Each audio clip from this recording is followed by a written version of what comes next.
वास्तविक जीवन के वास्तविक हीरो होते हैं जो हमारी जीवन की रक्षा करते हैं। नमस्कार, स्वागत है आपका एमपी न्यूज़ के खास कार्यक्रम हीरोज ऑफ एमपी में। और आज हमारे साथ में है real life hero doctor A K. Dwivedi sir. स्वागत है आपका हमारे शो में। और सबसे पहली चीज़ तो पूरी जनता जानना चाहती है कितनी रिलैक्सिंग अभी की सिचुएशन लग रही है, कितना अच्छा फील हो रहा है। अभी कोविड नहीं है, कोविड के जो केसेस थे इतने कम हो गए हैं, कैसा फील होता है अभी आपको? थैंक यू, नमस्कार। रियली बहुत अच्छा फील हो रहा है, बतौर डॉक्टर भी बहुत अच्छा फील हो रहा है, बतौर ह्यूमन बीइंग भी बहुत अच्छा फील हो रहा है। लोगों को इतनी ज़्यादा उत्सुकता थी, इतनी ज़्यादा समस्याएं थी, लोगों को लगता था कि इससे कब निजात मिलेगा, कब हम बाहर आ सकेंगे, कब हमारा मास्क हटेगा, कब हमारी स्वतंत्रता जो गुलामी की ओर आ रही थी वो हम कब स्वतंत्रता से घूम पाएंगे।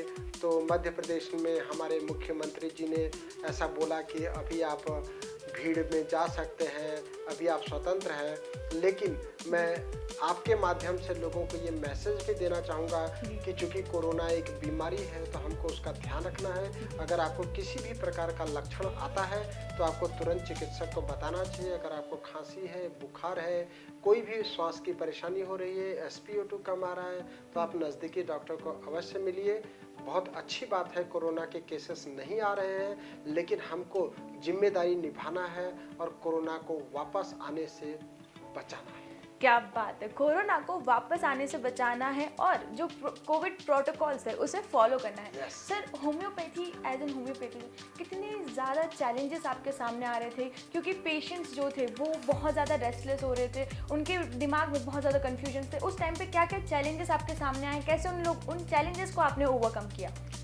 कोविड टाइम में तो बहुत सारा चैलेंजेस थे और हमने हर तरह के केसेस देखा। ऐसे लोग जो अस्पताल में एडमिट थे, ऐसे लोग जो घर पे थे, जिनकी उम्र 80 साल 82 साल थी, उनको भी हमने घर पे ट्रीट किया। ऐसे लोग जो अस्पताल में एडमिट हो गए और 10, 12, 15 दिन, 20 दिन, 25 दिन एडमिट होने के बाद भी ठीक नहीं हुए, तब हमने अस्पताल में होम्योपैथिक दवाइयाँ अवेलेबल कराई और वहाँ से डिस्चार्ज होकर के आए। कई पेशेंट तो ऐसे थे जिन्हें डिस्चार्ज होने के बाद काफ़ी कमजोरी लग रही थी, सांस लेने की परेशानी लग रही थी। हमने उसके बाद उनको होम्योपैथिक दवाई दिया और वो पूरी तरह से स्वस्थ हुए। अगर मैं सेकेंड वेव की बात करूं तो सेकेंड वेव अलग था और फर्स्ट वेव अलग था।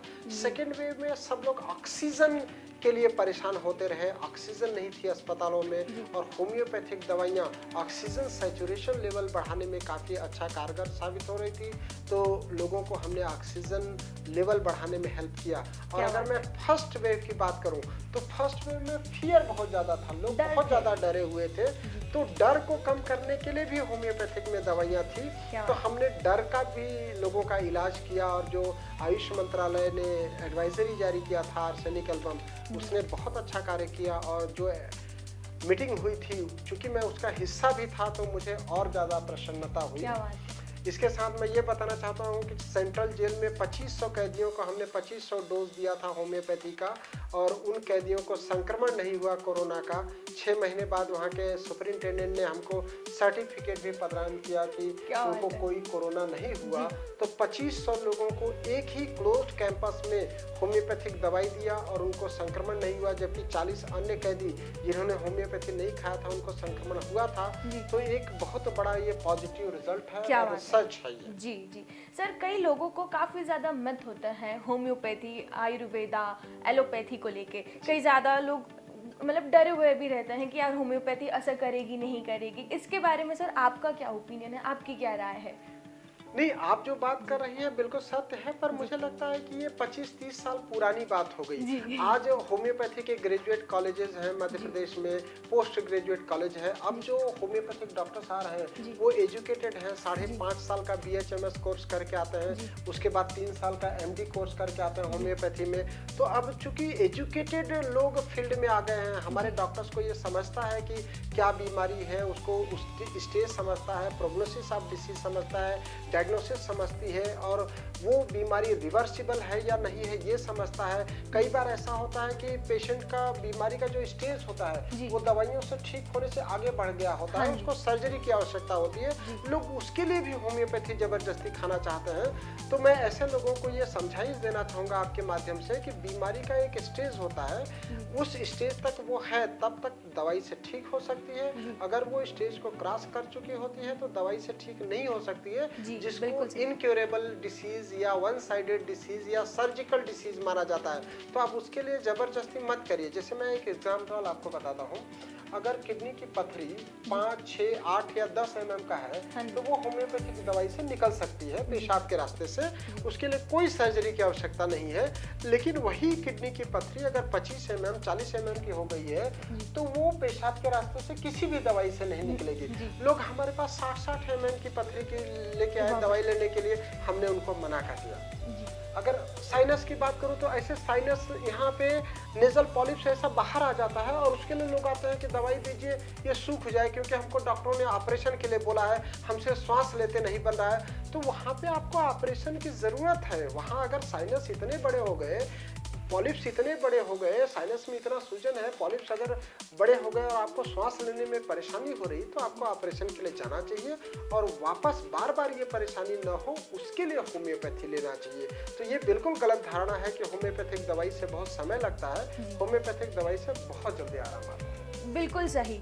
कई बार पेशेंट्स डॉक्टर को कंसल्ट करने में लेट हो जाते हैं, जिसके कारण बीमारी बड़ी हो जाती है, डॉक्टर के सामने भी एक चैलेंज हो जाता है। सर, अभी हाल ही की सिचुएशन अगर हम देखें तो डेंगू मलेरिया के केसेस बढ़ रहे हैं, इसके लिए सर आप क्या हमारे दर्शकों को सुझाव देना चाहेंगे? डेंगू में हमने बहुत काम किया। डेंगू में हमारे पास ऐसे पेशेंट आए जो 7 दिन 8 दिन से अस्पतालों में एडमिट थे और वहाँ पे एडमिट होने के बाद जब एडमिट हुए थे तो 1.5 लाख 2 लाख प्लेटलेट था। डेंगू पॉजिटिव होने के बाद जब 7 दिन 8 दिन एडमिट रहे तो अस्पताल में रहते रहते उनका प्लेटलेट 20,000 आ गया और जब हमारे यहाँ से दवाई लेके गए तो अगले दिन ही उनका प्लेटलेट 60,000 और 80,000 हो गया और उसके नेक्स्ट डे डिस्चार्ज हो गए। और वहीं कई सारे पेशेंट जो घर पे ही रहते हुए होम्योपैथिक दवाई लिया तो उनको भर्ती होने की ज़रूरत ही नहीं पड़ी। डेंगू में लोग मुझे लगता है इस साल थोड़ा ज़्यादा डरे हुए थे। कोरोना में चूंकि डेथ बहुत ज़्यादा हो गई थी तो लोगों को लगा कि हमको जल्दी अस्पताल में एडमिट हो जाना चाहिए, अस्पताल में नहीं जाएंगे तो मर सकते हैं या बीमारी बढ़ सकती है। तो कभी कभी हमको ज़्यादा डर भी परेशानी का कारण बन जाता है। अगर आपका प्लेटलेट डेंगू में 50,000 के ऊपर है तो बहुत ज़्यादा डरने या घबराने की बात नहीं है। 50,000 के नीचे या 20,000 के नीचे, स्पेशली 10,000 के नीचे जब प्लेटलेट आ जाता है तो किसी भी अंग से ब्लीडिंग हो सकती है। यूरिन में ब्लड आ सकता है, स्टूल में ब्लड आ सकता है, खांसी में ब्लड आ सकता है, तब आपको अस्पताल की ज़रूरत पड़ती है।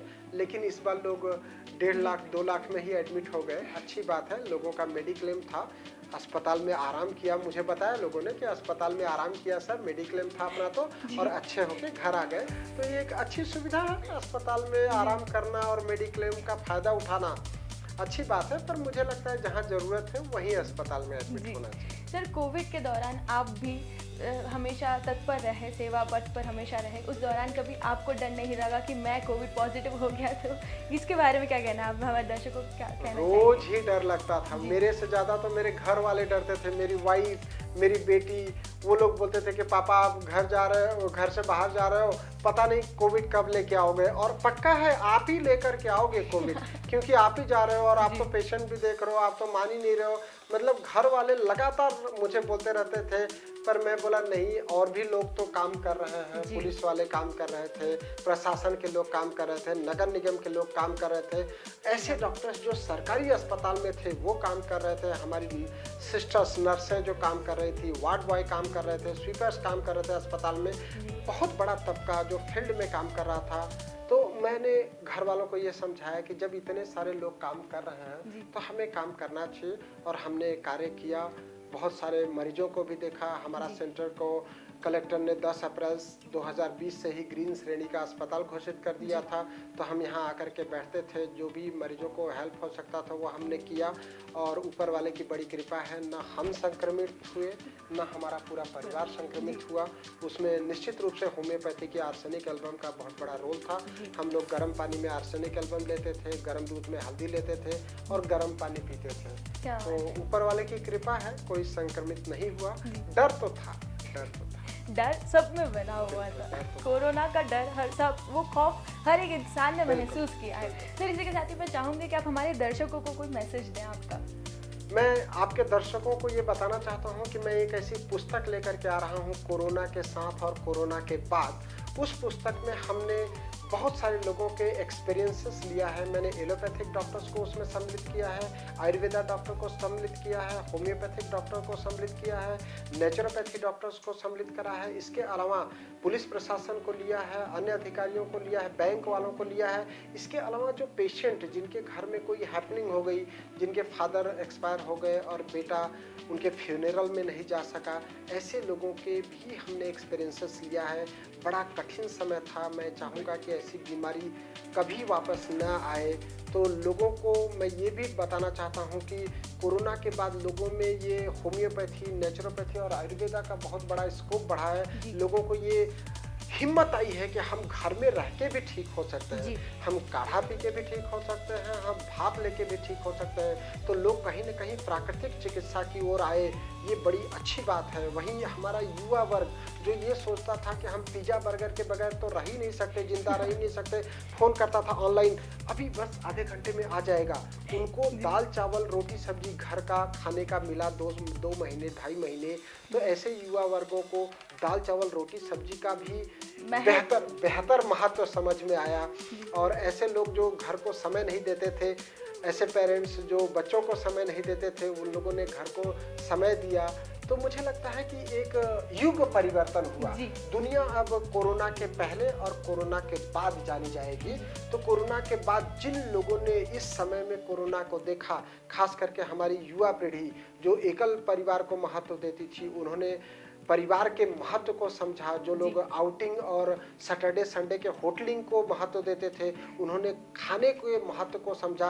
अगर हम अच्छा खाना खाएंगे, जैसा खाए अन्न वैसा होए मन, अगर हम अच्छा खाना खाएंगे तो हम बीमार ही नहीं होंगे। इस महत्व को भी लोगों ने समझा। और सबसे ज़्यादा जो समझा वो ये समझा कि हम पैसे से स्वास्थ्य को खरीद नहीं सकते, स्वास्थ्य सुविधाओं को भी नहीं खरीद सकते। जिनके पास अस्पताल बनाने के पैसे थे, उन्होंने एक बेड के लिए अस्पताल में तरस गए। तो पैसा से स्वास्थ्य सुविधाएं या स्वास्थ्य खरीदा नहीं जा सकता है। तो दोस्तों आइए हम अपने स्वास्थ्य को संवारें। अगर हम अंदर से स्वस्थ होंगे, सुखी होंगे, तो हम प्रसन्न होंगे, हमारे चेहरे का भाव लोगों को दिखाई देगा, हमारे चेहरे पे रौनक होगी, जैसा ऋषि मुनियों में दिखता था, जो योग करते थे, प्राणायाम करते थे, ध्यान करते थे। तो मैं आपके द्वारा लोगों को ये मैसेज देना चाहता हूँ, खास करके युवा पीढ़ी को, कि आप योग के महत्व को समझिए, ध्यान करिए, प्राणायाम करिए। और ऐसे लोग जो बहुत जल्दी पेन किलर या एंटीबायोटिक खा लेते हैं, मैं उनको रिक्वेस्ट करना चाहूँगा, करबद्ध मेरी प्रार्थना है कि बच्चों को आप जल्दी पेन किलर या एंटीबायोटिक मत दीजिए, उससे उनका इम्यूनिटी कम होता है। उसके लिए आप होम्योपैथिक दवाइयाँ दीजिए। होम्योपैथिक दवाई अगर आप बच्चों को देते हैं तो बच्चे जल्दी बीमार ही नहीं पड़ते हैं। उनको सर्दी खांसी बुखार ये बार होना ही बंद हो जाता है। तो बच्चों के लिए आप होम्योपैथी यूज़ करिए। Thank you so much sir हमारे साथ शो में बने रहने के लिए। आपसे बात करके कोविड काल में जो नेगेटिविटी जो थी उसको ना देखते हुए जो पॉजिटिव एस्पेक्ट थे वो हम हमारे दर्शकों को बताने के लिए बहुत शुक्रिया। जैसा कि सर ने कहा, कोविड काल में हम सब ने सिर्फ नेगेटिविटी की तरफ ध्यान दिया, लेकिन किसी ने ये ध्यान नहीं दिया कि हम लोगों ने हमारे घर वालों के साथ कितना अच्छा टाइम स्पेंड करा। हम लोगों ने हमारी हेल्थ, योगा जैसी चीज़ों को अपनाया अपने जीवन में, जो हमारे स्वास्थ्य को, हमारे जीवन को एक बहुत अच्छा रूप देने के लिए एक बहुत इंपॉर्टेंट रोल प्ले करती है। इसी के साथ ही मैं लेती हूँ आपसे अलविदा। नमस्कार।